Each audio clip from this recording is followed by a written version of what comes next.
Hey, what is up, everybody? It is time for another episode of the Blindside Podcast. I'm your host, Blind Metal Gamer, along with Kyra Super Saiyan, and tonight we have a special topic in store for you. We're talking about retro gaming, isn't that right? Yep, that's right. Yes, retro gaming, how we got started in gaming, just retro consoles in general. And then to kick things off, I'll let you go first. And you can tell your story about how you got your first retro console and your favorite retro video game of all time. Okay. Let's see. Um, my sister had an original Nintendo Game Boy when I was little, and I used to steal it, and I used to play this Pac-Man on it. But to be honest, my start in retro gaming was actually in 1999 when I was 6 years old, when my dad got me and my sister a Sony PlayStation 1, and we had a demo disc. Oh, I remember those. Yeah, we got hooked on the Crash Team Racing demo, and Mm-hmm. in 2003 we finally got a copy of it. No, it was 2002. We finally got a copy of it, the Greatest Hits edition. And Oh, Crash Team Racing has been my favorite ever since. I mean, we used to play the heck out of those demo games. Like if there was a demo for Spyro the Dragon or mm-hmm. Crash Team Racing, you can guarantee that we would be playing it. Oh yeah, I remember those. With my experience with PlayStation was a bit different. I'll get into my retro gaming experiences here in a bit, but we're on the topic of PS1 right now.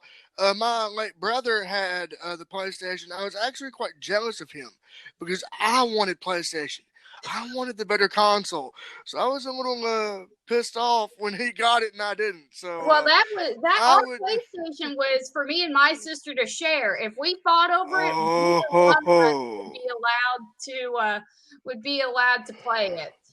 Oh, so you had to share it. I see. Well, with my brother and I, we each had our own consoles. So he had the PlayStation, so I would come out to his room, which is now my room, and I would, can I play the PlayStation? Yeah, sure. He would let me play, and I got to experience, Crash and Spyro, and you might not remember this game, but a game called Castlevania Symphony of the Night. I don't remember that, but I do actually remember my dad playing Wolfenstein 3D, the MS DOS port on Yes. Windows Millennium Edition. Oh God, Windows Millennium Edition is the single worst iteration of Windows in history. But I Oh remember God. him playing Wolfenstein 3D, and I used to watch him try and I never knew he beat it until like years later. And I'm like, Dad, did you ever even beat that game? And he said, Yeah, I beat it a few times. You just never saw me win whenever I would play it. Yeah, I remember that. They re-released it on I think it was the sixth. No, it was the seventh generation of consoles, Yeah. and Oh, they would, but and then, but let's see, Castle, Blood Omen Legacy of Kain. Do you remember that game? no, I don't. See, because of our age gap, a lot of games you grew up with, I don't remember. So what's retro to Well, me is not this is even this more retro to you. the story behind that is, see, my late brother, that was his PlayStation, so I wanted to play it, but because of the mature subject matter, I couldn't play it Mm. because and there was a lot of flashy lights too. That's So never been an issue for me. Photosensitive epilepsy, and I'm lucky that I've never had that issue. right, well, with me having a visual impairment, I was more subjective, but we at the time we didn't know it. Uh, But we're here to talk about his gaming, not personal yeah. issues. So here we go. What are some other retro games that you remember from the PlayStation One? Oh God. I remember Spyro Year of the Dragon. I spent a lot of time playing that. I made my sister actually made it all the way to the first boss before she gave up. I actually sucked at that game because I couldn't collect all the eggs, but I remember I Mm. was decent at it. Oh, a lot of the other ones. Oh, Rugrats Studio Tour. That was a good one. I played the heck out of that before we got CTR. I never dug the Nickelodeon games. My brother and I would play Tekken. Castlevania. I played Legacy of Kain Soul Reaver. I played, which when I got, you know, uh, to play that, that literally just made me want to play the original even more. But would you like to know about the story about how I got my first console? Absolutely. All right, so for all the listeners out there, Kyra here, she grew up with PlayStation, as we all now know. But me, I was, born in the 80s, so my first console that my brother and I had to share was an old Atari. Yeah, you probably don't remember those, do you? The Ataris? I remember them. I just never had one. Well, we kind of had one and we had to share it. I played games like Joust and Pole Position and, oh God, what's the name of the other game? I forget the other game, but you had this ball and you had to destroy this brick wall. I forget the name of it, but Are you talking about Pong? no, not Pong, not Pong. You had this ball and you would fire it at this wall at the top of the screen and you had to destroy it. Oh, no, I don't know which game that would be. That's interesting. It sounds familiar. It's kind of an odd story with me in gaming, because you want to know how it all got started for me? How? They recommended video games to my family to help me with hand-eye coordination. Huh. Yeah, because for those of you who don't know, I am legit blind in my left eye, and I have some vision in the right eye. I'm not going to divulge that, but I do have enough vision to play video games and stuff like that. So back in the day, they suggested video games as a way to help with my hand-eye coordination skills. And the first console that I ever owned that was mine, that I didn't have to share, well, actually, I did have to share, but it was quote-unquote mine, the NES. See, for me, mine would have been the Game Boy Advance. My sister and I each got one for Christmas in 2001. I was so thrilled. That was my first console I had that I did not have to share. Well, the reason why I say it was quote-unquote mine was because, see, when we got the NES, it was hooked up in my room, but here's the catch. If my older brother wanted to play, I had to let him play. Yeah. I had to let him. But see, I would use this to my advantage.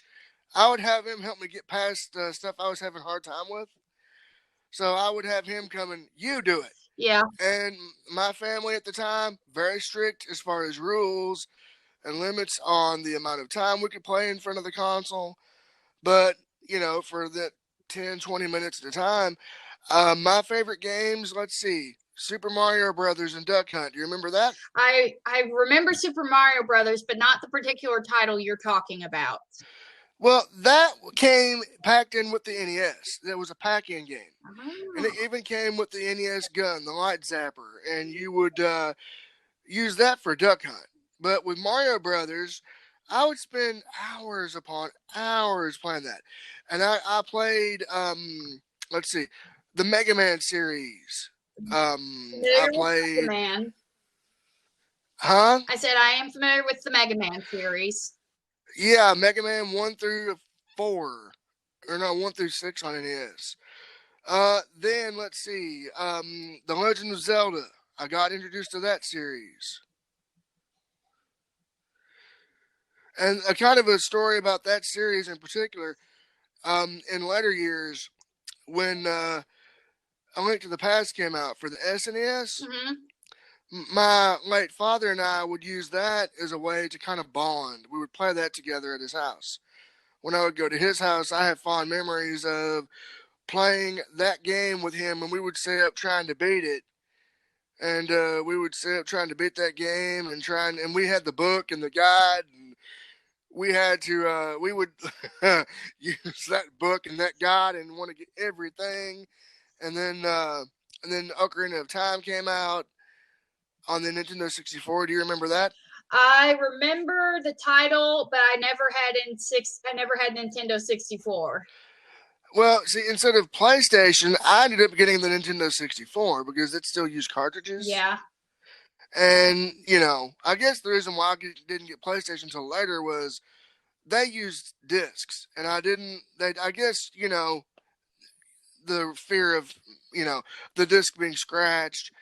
But yeah, I got to experience, the Ocarina of Time, Super Mario 64. Do you remember that game? I remember I actually have the Nintendo 3DS port. No, not 3DS. The Nintendo DS port of Super Mario 64 on my DS somewhere. Oh man, I remember the original. I got it when I turned 13. Yeah. There was this big box. I opened up this big old box, and oh my god, it was an N64. And the weekend prior to that, we rented it. We paid I forget how much it was. We paid the rental fee. We got it home, hooked it up in the living room, and then we all just stayed up playing Nintendo 64 Oh man. all night long. Oh my god! And back to the NES. Other games I remember playing on that game, Astyanics. You remember that game? No, I don't. That was kind of an old school. Do you remember Excitebike? I'm familiar with that one. I just haven't played it. There's a lot of old games I've not been able to play. Oh man. That game was fun. Hoops, remember that? I do remember Hoops. Yeah, I would sit up and just play that constantly. Now I do remember going to a friend's house once and playing the original Paper Mario on there. I believe it was an SNES, if I'm not mistaken. Yes. I kind of have a. Would you like to hear the story about how I got my SNES? Sure. Okay, so to everybody out there, it was around 1991 or 92. The SNES had just came out. And the Nintendo was, getting old, faded. It wasn't working. Okay, time for an upgrade. So we get my late grandparents and I think we went to Kmart, and he they went in. My mother, my brother and I and grandmother were in the car or the van, and my grandfather came out, surprised us with a Super Nintendo. Oh, my face lit up. Oh, I'll bet. But the same rule applied. You had to share it. It could be in my room, but my brother and I had to share, and we couldn't fight over it. Yeah. See, that's how it was with the PlayStation at my dad's house and the Xbox we had at my mom's house. See, the other mainstream console I grew up with was an Xbox. And I remember the first game we played on it was Grabbed by the Ghoulies, which was an Xbox exclusive. That game is hard as hell. But Grabbed by the Ghoulies. I don't think I ever played that. It's an Xbox title exclusive. It's a launch title for the Xbox. Oh, I'll have to look it up on YouTube and check it out. It is hard as fuck, and it was Microsoft's first attempt at a game. For console. God. And it was good, but it was so hard. There was a rave battle scene in the game, and my cousin Lucian, who is a whiz at video games, couldn't even get past it. Oh God. I would have probably broke your Xbox controller in a fit of rage. Yeah, I'd say so. That rage is tough. I mean, you're fighting off zombies left and right. I remember, and then as far as Super Nintendo, Super Mario World. Do you remember that? I remember Super Mario World. I had Game Boy Advance ports of Super Mario World. I love that game. Then Mega Man X. Do you remember that? I remember Mega Man X. I've never played it. If you ever get the chance, pick up the Mega Man X Legacy Collection 1 and 2 combo pack. You can play it that way. Yeah. And then the Mega Man Legacy Collections 1 and 2, you can play all the old Mega Man games as well. Yeah, I need to get a compatible console first, Oh yeah, we're talking retro. Then Final Fight. Do you remember that? No, I don't. Oh, I love that game. I remember renting it from a place called, you might remember this, and to all the listeners out there, Video Dave's. Do you remember that story? No, I don't. I do remember though the movie Warehouse that had the best collection of games. Oh my! For those of y'all who don't know, Movie Warehouse was like a Blockbuster and a Toys R Us combined into one. Except it was a video rental place, It had the best collection of video games and movies anyone had ever seen. Nobody could top Movie Warehouse, not even Blockbuster. Oh no. This guy had all of the original Silent Hill games for Xbox. I mean, that's how good this place was. I mean, unfortunately, I learned the hard way what Playboy Mansion was when I saw the game. Oh on no! The shelf, but I'm like, I don't understand why it's rated M for mature. And my friend had to explain to me. I was only 10, of course.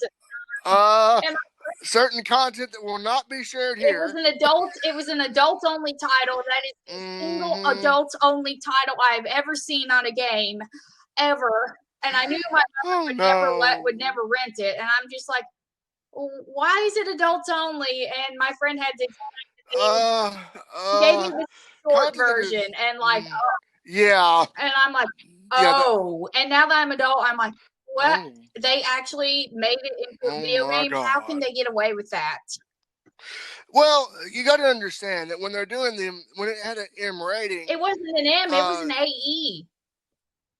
Adult only? Oh crap. Yeah. But yeah, I remember Movie Warehouse. That's where I would go to rent all my N64 That's where I would go to rent my GameCube games, my Xbox games.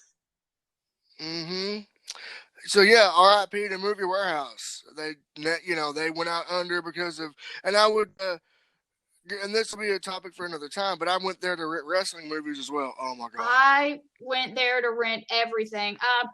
I do a lot of my games though before EB Games got bought by GameStop was Sam Goody. You remember that? I know you remember. Yes, that's formerly on Q. Sam Goody was my stop shop for games, CDs, and wrestling. Oh my DVDs. gosh, it was the best. I got my copy of Night of 100 Frights for my Xbox there, and that was one of the best Sam Goody finds I still have that game. I don't know if it's still playable, but I've got it. For me, one of my best, and I know we're kind of getting a little bit off topic here, but in a way retro, because PS2 is retro. Yeah, it's 20 years old. So we can include. Go ahead. We can include this too. If you all would like, I'll tell the story about how I got my PS2. My PS2 story is actually kind of wild before we get to that. I had a friend who actually gave me a PS2 with no controller, but it worked. Oh. And he's like, here, this, I can't get it to work right anymore, but if you want it, you're welcome to have it. There was nothing wrong with it. The controller he had on it was a dud, and it still worked. So when the disk drive started to go faulty on my original PS1, I'm like, well, heck, I'll just keep the PS2 and donate the PS1. Oh, yeah. Because they go back and they fix them and they refurbish them. Yeah. Yeah, I mean, someone at Goodwill bought it for probably like $10 and took it to get the optical and the oh yeah repaired. I mean, it's easy. Oh yeah. So okay, as far as we went from NES, SNES, N64, and by the way, real quick before we jump into the PS2 era. My favorite some N64 games I had, of course, Mario and Zelda. Does anybody out there remember a game called Dark Rift? I've heard of Dark Rift. I have never played it. I had it. I got it as a Christmas gift. It was good, but it would go it was glitchy. Like it would go black and white on you at times, but it had a good engine. It was pretty cool for what it was. So then, into the year 2000, the turn of the millennium, I was getting older. Going to be 17. Oh my God. I wanted that more of an adult themed system. Something that was more versatile than just video games. Yeah. I wanted something that was going to be more I would say age appropriate, because I was to a point where I had to, step it up. So my mother said, okay, Blind Metal Gamer, if you want this system, you have to work and save up for it. So the school I was attending, by the way, shout out to KSB. You'll hear from them next week. I'll explain more later. Had a work program. at Kentucky Kingdom, Six Flags Kentucky Kingdom. Oh, I remember that. Not Six Flags anymore, but it's Kentucky Kingdom once more. Yes, shout out to them. So they had this work program over the summer. It was a 5-week deal. And I worked the summer before I was to turn 17. So, I got paid, each week or whatever. I saved up the money. And then when the PS2 came out, I was a little bit pissed off because I didn't get it day one.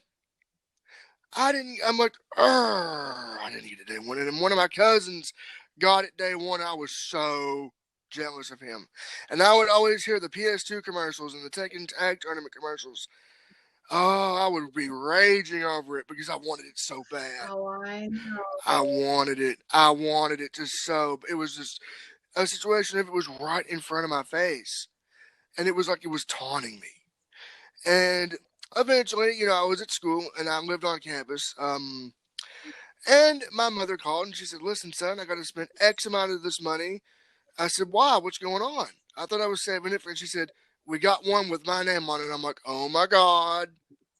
So I was just like inside, I was just jumping just for joy. I would have been too. I would have been too. I was at school, but I didn't care. In my mind, I didn't care about that. But older brother, late brother, put me in the reins on me and said, "Don't ask about it till you get home." Because I still had to finish up my week. So, okay, fair enough. I just know that I got one. That's all I care about. Hell yeah. So yeah, hell yeah, I got it. So I get home that weekend. We get everything hooked up. And my late dad, he didn't understand. He put the controller in backwards into the port. He's like, "Well, why isn't this bleep thing working?"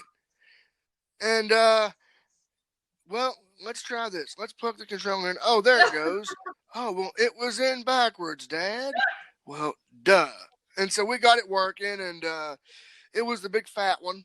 So I didn't have any games for it, right? So my late brother, again, he came to the rescue again on this. He gave me some games to play for the PlayStation. He gave me Tekken 3, Tenchu Stealth Assassins. And then I had to go out and buy a game. And these suckers were $50 a pop at the time. Remember that when they were $50 No, each? but I do remember that while that for 10 years while the PS2 was out, you could still get PS1 as long as it was greatest hits released at Walmart. Yes, you could. And they would work on the PS2. Yes, they would. See, I still had the PlayStation while the PlayStation 2 was out. All the new stuff I played on the Xbox. But I remember, though, you could get the greatest hits releases for PlayStation 1 still brand new. Like SpongeBob SquarePants Super Sponge, one of the hardest PlayStation games I played because it's not analog. It is DualShock only. And I'm like, and you talk about cussing at a game, like you try. Yeah. You get the first.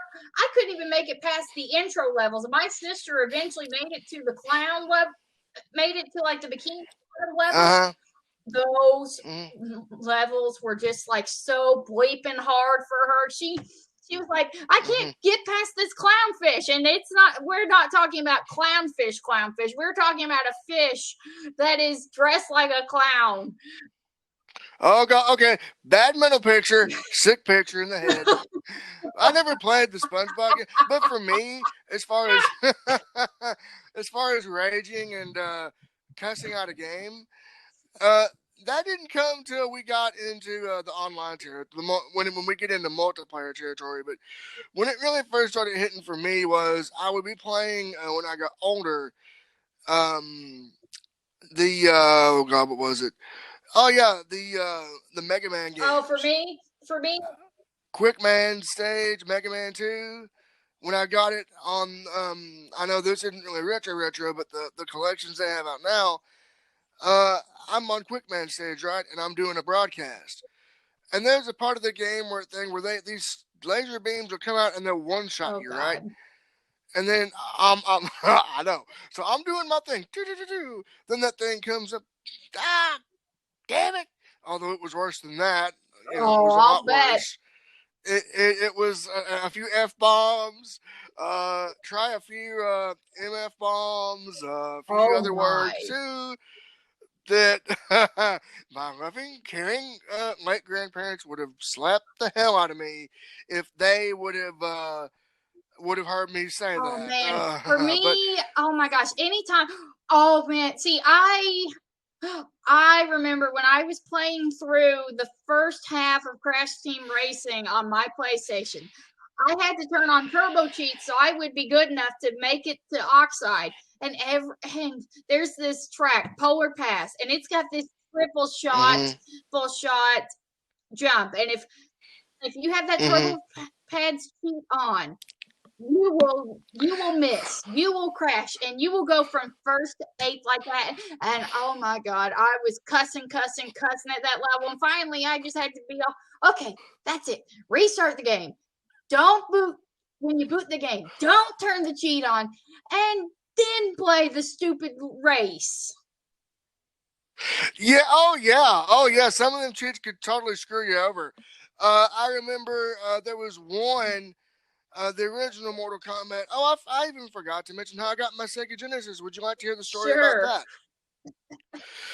Okay, so we've went all over the place here so far, folks. We went from NES, Atari, NES, Super NES, N64, but and PS2, but we skipped the almighty Genesis. It does. Hey, It Sega would do what Genesis, the Nintendo. console that Yep. forced parents into voting for the ESRB, ladies and gentlemen. If you guys don't know that Yes. story, Yeah, we'll get to that in a bit. But the Sega Genesis. I was maybe 10 or 11, and again, it was time for a new console. And I wanted the Genesis. I heard again. My brother had let me see his. I loved it. I wanted one. My mom got me one, and that's when I played games like Sonic the Hedgehog, Sonic the Hedgehog 2, Streets of Rage 1, 2, and 3. Do you remember those? I've heard of Streets of Rage, but I've not played them. If you have to ever get the chance, play it. I have heard. Light Crusader, Beyond Oasis. There was a game. Let's see. They even ported Virtua Fighter to the Genesis, which it sucked. But yeah. They even had Mega Man: The Wily Wars. Did you ever play that? No, I did not. See, like I said, a lot of these consoles, I only had 3 consoles growing up: Xbox, PS1, Game Boy Advance. Mm-hmm.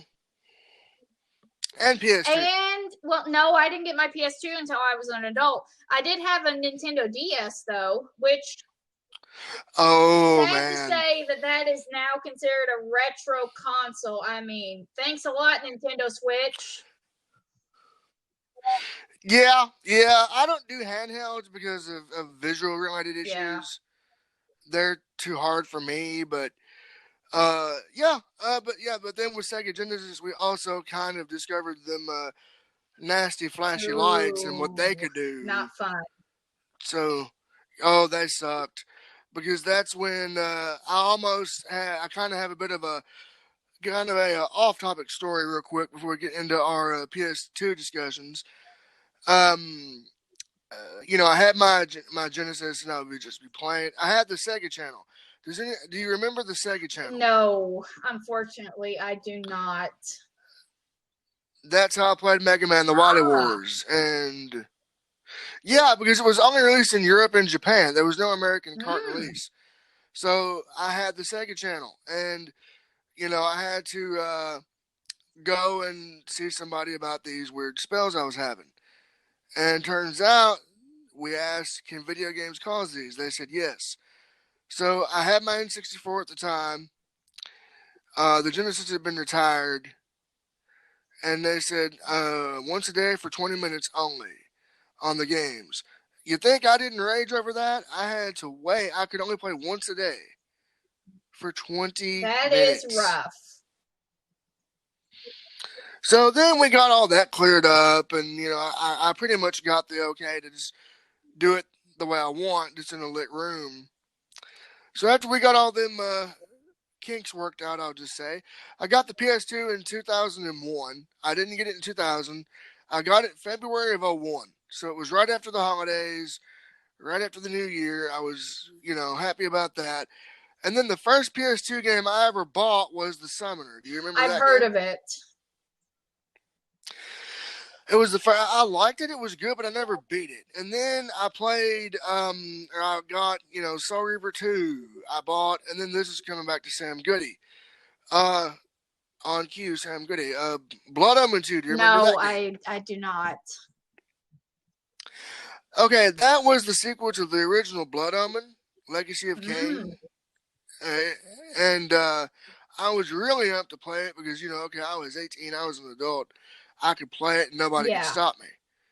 And then, so I went to Sam Goody the day it came out and I bought it outright for $50. And do you remember an old game called Fear Effect? I've heard of Fear Effect. I do not keep up with too many survival horror games. The thing that got me on this was I rented it from Movie Warehouse. Again, thank you, Movie Warehouse, for that one. Yes. They basically I rented it and I stayed up all night playing that thing, trying to beat it, right? And when I did beat it, I heard that was the first game that exposed me to more cuss words in a video game. And I was like, "Oh my god, I can't believe they're saying this." The first one that exposed me to cuss words in a game was Shadow the Hedgehog. If you can believe that. Shadow. I never played that game, but I heard it was pretty was dark intense. and Like, oh my gosh, like Sonic games are hard enough for me. Like I'm one of those people that tries that tries and tries and tries and can never 100% a game, no matter how hard they try, because it's too difficult. But like Shadow the Hedgehog was like 10 times harder than Sonic, and like every time I'd fail a level or I'd lose a life, he'd be like, "Damn it!" And I'm just like, and I was only 10. I was only like 10 or 11, maybe 12 at the most. And I'm like, well, and I'm just like, well, hell, he's cussing. Yeah, well, with Fear Effect, you not only got that, you got a few F-bombs. You got, I'll just say all the men would be happy to see Hannah's upper body. Yeah. Oh, yeah. And, but the thing that struck me about Fear Effect, it looked like a Saturday morning cartoon. No joke. So for those of you out there who are listening, if you haven't looked up Fear Effect on YouTube, go look it up and you'll see what I'm talking about. But the one thing I hated, okay, this gets me back to when I would just go off on video games and just start raging on them, hardcore style. Not Mega Man 2 hardcore today, but the first one that really did it was Fear Effect. Because, oh God, there was this puzzle, and you're on this roof of this Chinese restaurant. If you made one slip up, you would fall through the glass and die. Oh, God. Even with the puzzle solution sheet, yes, I'm going to admit it, I cheated to get that game beat. I was using more profanity and more swearing than my family was used to. It was like, damn it, son of a bitch. They, like, what's wrong? And I'm like, why don't you play this and you figure it out? Oh, you brought up cheating. Oh my gosh, you made me think. When I would play games on the computer, when I would play games, period, first thing I would do is go to cheatcodes.com. And now there's not even a need to go to cheatcodes.com because everyone posts like everything you need to know to beat a game on a wiki now. On YouTube. Yeah, it's like, I remember, okay, do you remember an old RPG on the PlayStation called Legend I've heard of that one. I have not played it. I got that in 2001. That was an original PlayStation game I bought because it was cheap. And the PS2 would play PS1 games. And they basically, it was 4 discs. I didn't care. I wanted to just sit down and play that damn thing and just beat it. So here I am. I go to GameFAQs.com. Do you remember that site? Them. I was more of a cheatcodes.com or GameWinners.com kind of girl. Well, here's why I went to GameFAQs. there were no quote unquote cheat codes without a Game Shark for the for LOD, Legend of Dragoon. And I don't know if they're listening or not, but shout out to Fan Gwen for his for their guide on Legend of Dragoon. That literally saved my butt several times. I'll go to my computer and just read that guide obsessively. In like 2001, 2002, I would read that obsessively. Okay, do this. Go back to the computer. Okay, I got this done. Do this. Go do this. Just going back and forth to the guide until I beat the damn thing. And I'm like, oh. And I did that for Fear Effect. And then do you remember Fear Effect 2 Retro No, Helix? I don't. That was the prequel to the original. They should have released that one first and then done the original second. But, the point being is, back then, you had to go to Game FAQs or cheatcc.com or IGNPS2.com to get the codes because they didn't have YouTube and Twitch and all that back then. I mean, just for CTR as an example, if you wanted to unlock the racer Penta Penguin, you had to go to cheatcodes.com to get to unlock Penta Penguin. Now, once you entered in the cheat, Penta Penguin was yours for the rest of that disc's life. But no, you had to look up the cheat code because Penta Penguin was a scrapped character from Crash Team Racing. And it slipped into the game when people started poking around in the game's code with their game. Yes. Yes. And you can hear this monotone Penguinier 1, Penguinier 2, and people are just like, what the hell is this? I love this. And then they figured it out and it was Penta Penguin. And the YouTube and one of the creators behind Crash Team Racing was like, when he found out they slipped it into the game, they tried to get all the copies back, and they're like, it's too late. These have been distributed all over the country. Mm-hmm. So, oh my gosh. Penta Penguin did actually get a full-on proper revival in CTR Nitrofield, but then we'd be talking about remasters, which we are not doing today. Right, we're not doing that today. That's for another episode. That's going to be its own thing. Then another PS2 game I remember that Christmas of 2001, Devil May Cry. I've heard of that one too. I had that, and again, I would stay up all night and just be playing it and be jamming on it. And then, do you remember Metal Gear Solid 2? I do remember Metal Gear Solid 2. I got that for Christmas that year too. Again, my late brother came, hooked me up on that. And do you remember the Half-Life PS2 port? No, I don't remember that one. I got that for Christmas as well. Because I rented it from Movie Warehouse and just played it obsessively. I'll bet. And then when I got it for Christmas, oh, baby. It was amazing. Then, Blood Omen Soul Reaver. Then as far as fighting games, I talked about the original Mortal Kombat on the Genesis. That was the game that got me into the fighting games. I do believe that it was Mortal Kombat that triggered the ESRB. Yes, it was. It was. So we mentioned ESRB earlier. Fun fact, there's a major difference, y'all, between Mortal Kombat on the Sega Genesis and the NES. SNES. The SNES, my mistake. I knew that. If you were used to playing Final Fantasy on your SNES and you went over to your friend's house and you played it on your Sega Genesis, the graphics were so brutal, so intense. You mean Mortal Kombat? You said Final Fantasy. Did I? Yes. God, I'm doing everything. I think people are gonna think, "What the hell?" But yeah, there was a big difference in Genesis and SNES. The SNES had no blood. You couldn't get blood in it unless you had the Game Genie.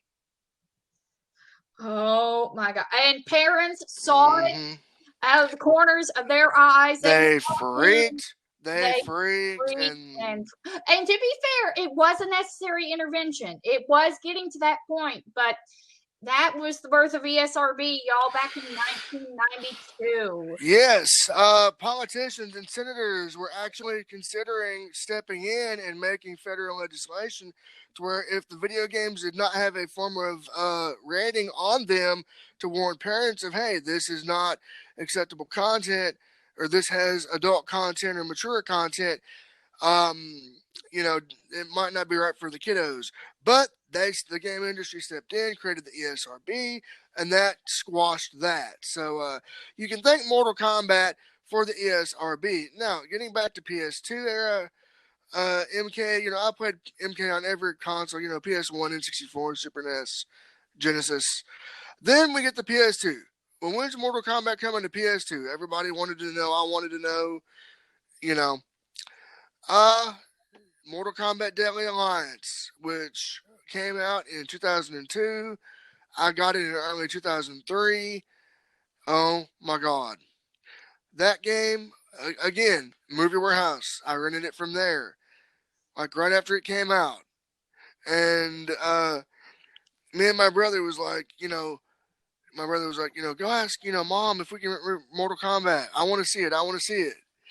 Because we both wanted to see this game. I'll bet. This was the game that he and I played constantly. We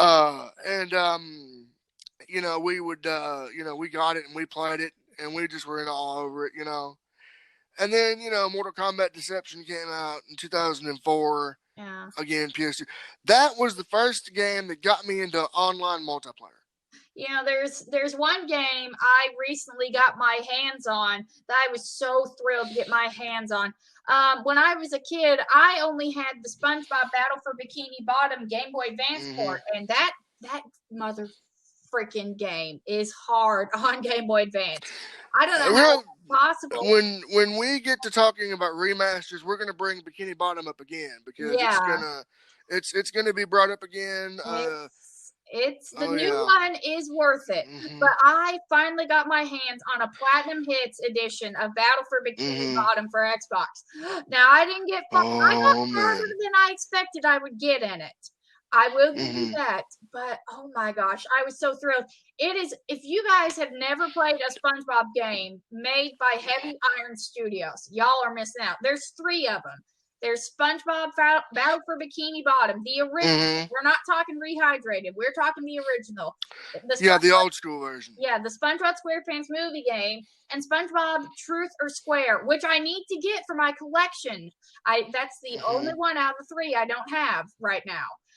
And oh man! And then let's see. Thrilled to bits. I spent hours playing both of those games. Oh yeah. Then I played, let's see, I didn't play those, but I did play, again, like I said, the Legacy of Kain games, Final Fantasy 7 and 8. I tried 9, didn't dig it.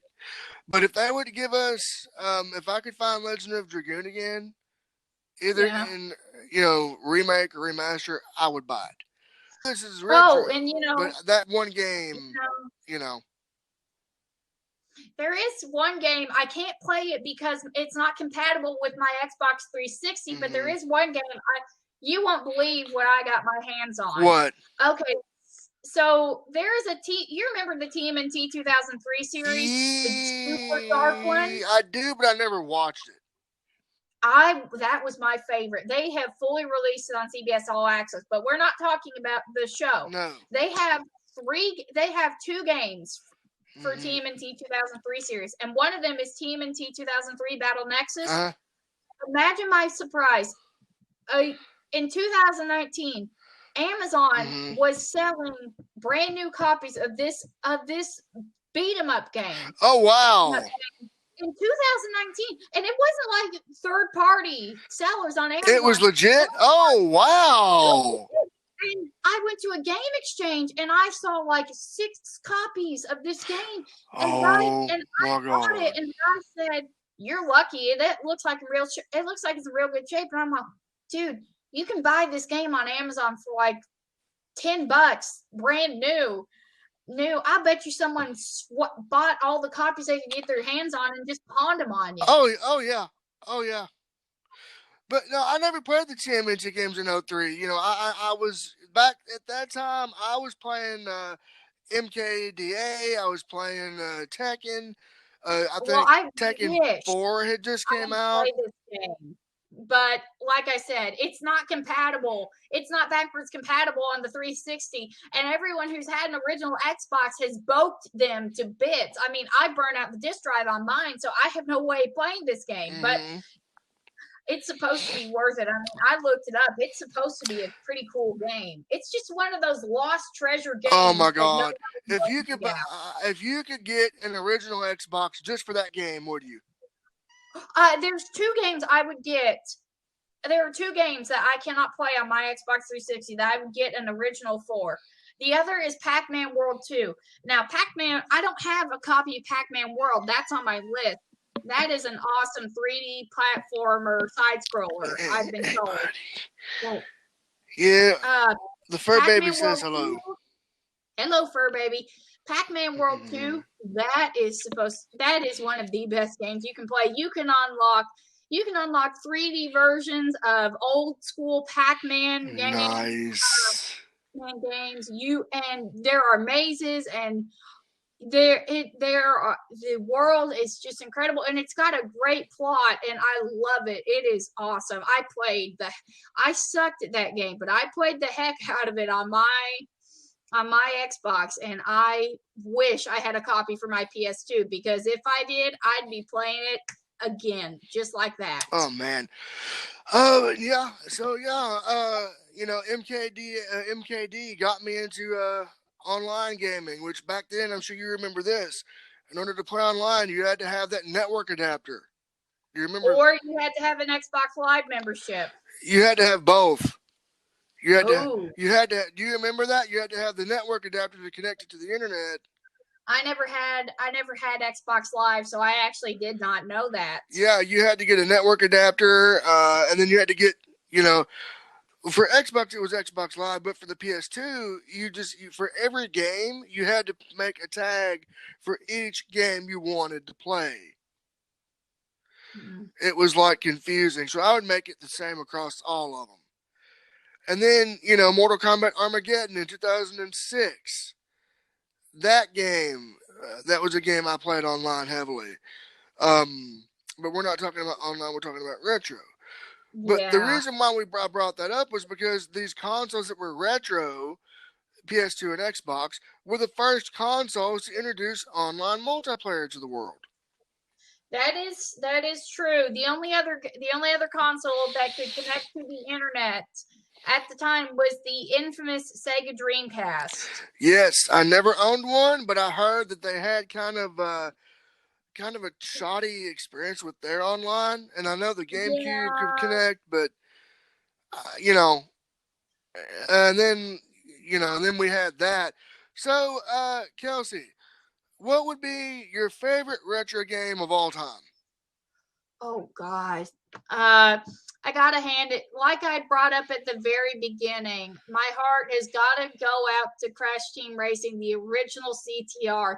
That game, I have some of the fondest memories playing with my sister on that game, and my God, it is so much fun. I loved arcade. I will admit I was the bad kid.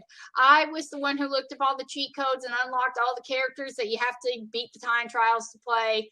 But Mm-hmm. that is my all-time favorite retro game. Mine would have to be um, a tie between the Mega Man series as a whole, and then of course I'm going to have to give it to Mortal Kombat for me because that, like I said, memories abound with that game, and for me that was a game of firsts in my life. So that them two would be my. If I had to pick kind of a tie, for me it would be Mortal Kombat and Mega Man. I guess one of my others, since I didn't have any of the original Crash platforming games when I was a kid, would probably be Spyro Year of the Dragon, aka Mm-hmm. Spyro 3, because I spent a lot of time playing that game, and it was pretty awesome. Now I do need to get my hands on the other two Spyro games for PS1.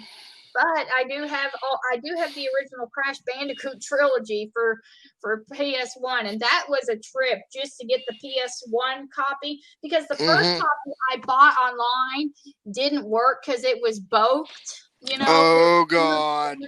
on the disc. So the guy Mm-hmm. said, "Here, I'll just send you my personal copy fee to make up to compensate for it." Mm-hmm.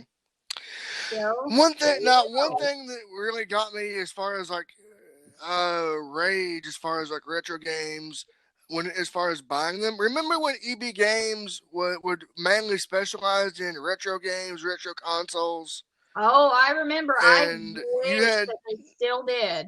they had their used product and they would push that on you hardcore style. Yep, I remember I bought most of my Xbox Hmm. games were from the used game bin because they were so much cheaper. Well, I wanted the original Legacy of Kain, right? Right. I went to EB Games. I saw the guy at the store. I went to buy it, and he deserves a lot of credit for this. He looked at the game before he sold it to me. He looked at it and he noticed it was cracked. He said, "Nope, it's got to go back." I was like, "Oh, thank God we discovered that before we left because Yeah. had I got home, like I remember I believe it was the either it was Resident Evil or Resident Evil Zero back when I had the GameCube. I had a Yeah. GameCube too at one time, I had one at one point as well. and I bought this, and they had screwed me over. They had sent me 2 discs of disc one, or they would like put like they just didn't really, they were more worried about getting the sale, getting the commission, Well, and for me, I bought one of those greatest hits copies of SpongeBob SquarePants mm-hmm, Super Sponge for PS1. I mm-hmm. cracked it as soon as I got it out of the case, and I cried and I bawled and I boo-hooed for days. And luckily, my dad bought me a replacement copy for my birthday that year. But I was madder than hell that I Oh God, cracked it. I remember like I would, that's how I learned my lesson. Don't ever buy a used game Well, because for me, it was like, be when careful because like PlayStation, well, how PlayStation One game, how PlayStation One discs are. They're made out of that thick ultraviolet material that oh yes, does not oh yes. crack. So I had a bad copy. Apparently, if I was able to crack that effer, Hmm. I remember, like I would, and then what I learned was always make sure the disc is in good shape if you're going to buy used because yeah, nowadays, and we'll get to this in another podcast. Um, don't I never buy new. I never buy used anymore. I only buy new. I only buy used if it's like in good or very good or higher condition Hmm. on eBay. And unfortunately, someone usually beats me to those games. Oh God. All right. So, real quick to kind of cap things off here, what would be your favorite? What was one retro console that you wanted but you could not have?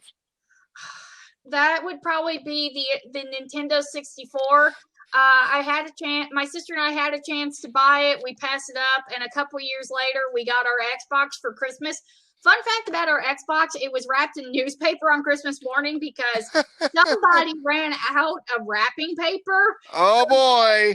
It was wrapped in the comics section though, so that was cool. But like, oh man, my mom did um, not have time to get more wrapping paper, but I guess it would be the Nintendo 64. I would say for me, the one retro console that I wanted to have but I never could was the PlayStation. Because as I said earlier, there were reasons behind me not getting one. Because it was CD based, it was disc based, and yeah, I kind of was hot about it. But looking back in hindsight, I think it kind of worked out good because I got to play some really killer N64 exclusives. WCW NWO Revenge and World Tour. Um, just a lot of good stuff, which we can go into that another thing. So, Kyra, do you have anything you want to say to the listeners before we wrap up? Oh God, I'm sorry. I do want to apologize for getting Final Fantasy and Mortal Kombat mixed up, y'all, because I actually know that story well, and sometimes my brain gets ahead of my mouth, so I'll get things bass backwards, as my mother would say. So, as someone who has thoroughly researched the console wars, please forgive me because I know that story well, and I honestly so yeah, I do want to apologize for that, but no, this has been an interesting debacle. Yes, and to kind of wrap things up here, I want to let everybody know this will be on Anchor, Spotify, Castbox, Google Podcasts, Radio Public, and to all of the followers over on the Twitterverse, you will get to have access to it and check it out, so don't worry. So, Kyra, real quick before we go, how would you feel about maybe doing another one of these? I would love to get into more gaming specialties with you. Honestly, because y'all, I'm getting ready to save up and invest in a Switch and a PS5. I don't know which one will be first, but like there are remasters we can talk about. I mean, I have been drooling to get my hands on CTR Nitro Fueled, Spyro Reignited Trilogy, Insane Trilogy, Battle for Bikini Bottom Rehydrated, and the retro tracks for Mario Kart, and Mario Kart 8 are worth talking about. Yes, so, okay, for the next time me and Kyra get together and team up, we're going to talk about remasters on current gen consoles. And yes, I'm going to be getting a PS5 at some point as well. And I'm going to be getting into that, so that's going to be awesome. So, with that being said, I would like to thank Kyra Super Saiyan for joining me tonight. And the next episode of The Blind Side will be December 13th at 6 p.m. or a little after. It'll be a KSB Christmas. This is going to be the final episode coming up of the year before I take holiday break. And then I'll be back at some point in 2021. That is when we'll bring that remaster discussion to you.